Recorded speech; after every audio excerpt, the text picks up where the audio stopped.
Welcome to Warehouse Automation Matters. This is Mary Hart, and I'm here with Derek Morse of Barrett Distribution Centers to talk about the role of analytics in warehousing. Welcome, Derek, to the show. Thank you, Mary. Pleasure to be here. Thank you. Can you tell us a little about your role at Barrett Distribution Centers and how you got involved in the warehousing industry in the first place? Yeah, I'm a senior director of operational excellence at Barrett. And really, what that means is I run the solution implementation team, inventory control, and quality assurance.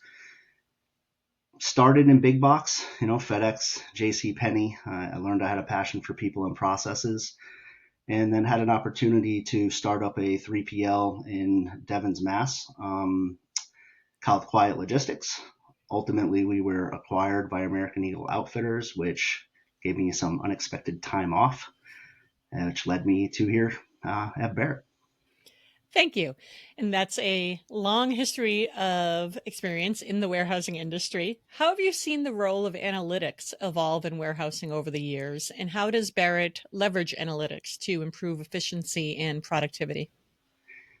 Yeah, analytics has definitely transformed warehousing. It was largely a manual data collection process back in the day, and it's really turned into a data optimized industry.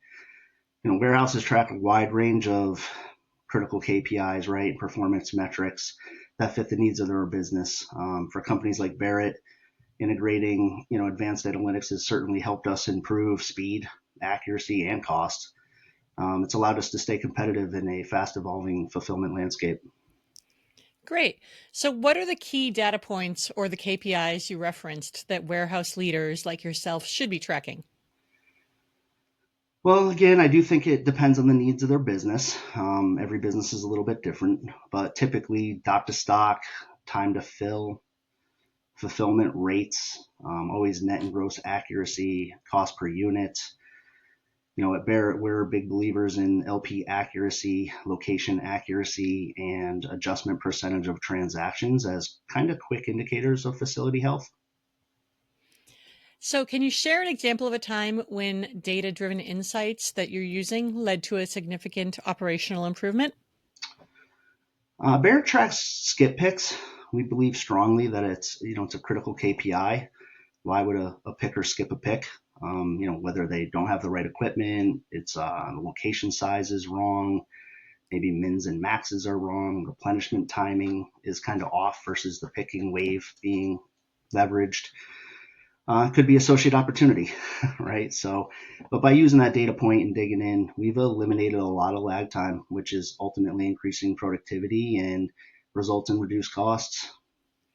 And reducing costs is definitely the name of the game for any warehouse these days, or For anytime, sure, honestly. for sure.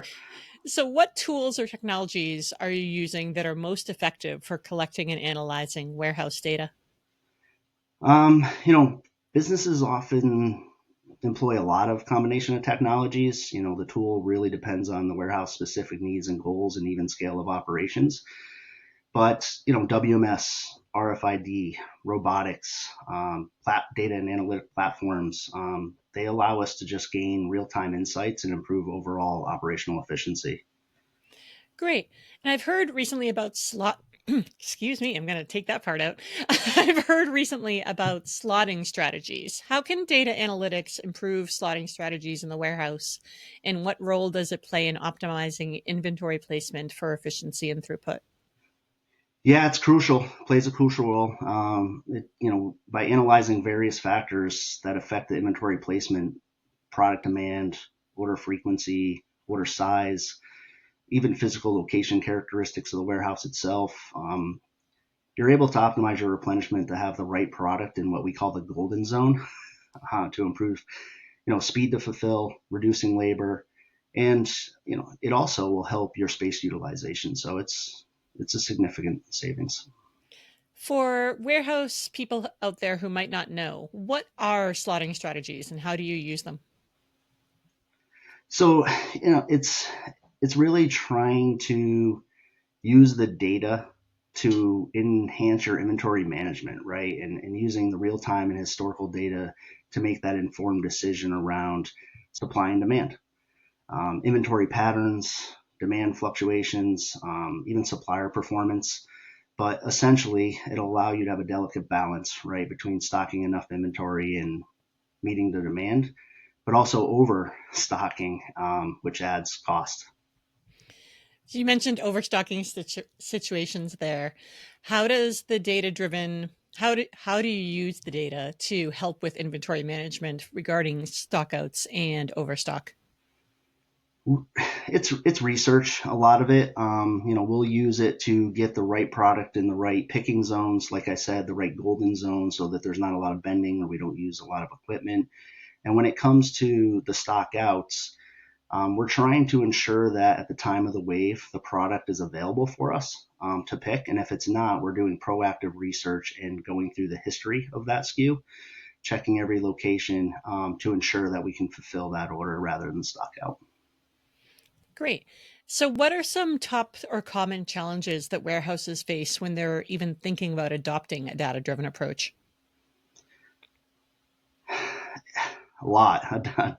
Adopting to new systems. There's data quality issues, right? There's resistance to change. There's cost constraints. So it really depends. But those all of those types of challenges really require you to collaborate, come up with an approach that works for your business.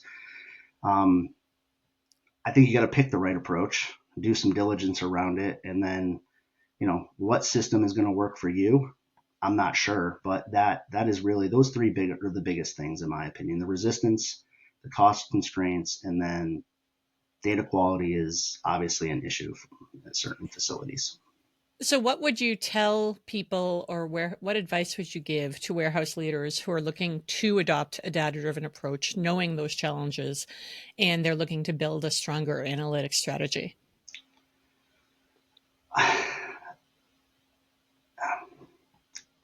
I think it's just picking the biggest impact area, right? Have a clear objective. Most 3PLs would give you, outbound as an example is our largest chunk of labor. And, when you go down that path, I would ensure that you have that high quality data. If you're looking at a tool or a platform to help support that, make sure it's scalable for your future needs. And communication, right? If you can foster that data driven culture, change is never easy, but I think those would be the three things. Fabulous. Great answer. Are there any emerging trends from your time at Quiet and your strong warehousing experience in analytics and now in Barrett, in analytics or data-driven decision making that you see that are on the way? It's AI, machine learning. They are transforming warehouse operations. I think we're all a little hesitant to jump all in. We're still in discovery, but if you're enabling more intelligent, responsive, efficient systems, staying ahead of those trends will probably really help gain a competitive edge in the industry. That makes sense. And that goes straight into my next question. How can warehouses strike a balance between warehouse automation, those AI driven insights, and human decision making? It's a great question. Collaboration. I know that's an interesting answer, but I think AI and automation are going to always be used, right, to handle repetitive tasks and provide actionable insights. But I think humans are always going to be required for flexible task management, right, ethical judgment, maybe even creative problem solving. So I think by combining both of those, you're more adaptive and more efficient. So, if a warehouse leader wants to start making better decisions today from data, what's the first step they should take?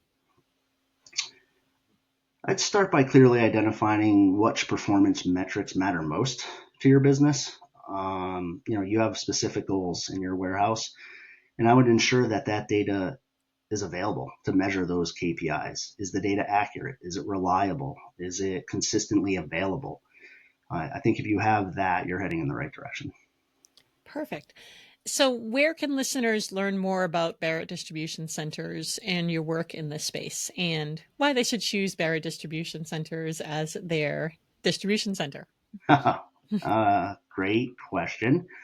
Um, Bear, Barrett builds trust. My discovery here to come to Barrett was about the people. They have the right people in the right places within the organization. They truly care about their customer and client base. So that's why I would choose Barrett. I chose Barrett, so come join us. And you can learn a lot more about Barrett at our website, barrettdistribution.com.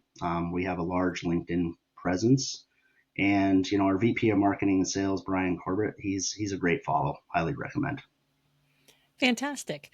Thank you so much for joining us today, Derek. I appreciate it. Thank you, Mary. Appreciate being here. And thank you to our listeners. We're here to help you move what matters in your warehouse for unmatched flexibility and unlimited throughput.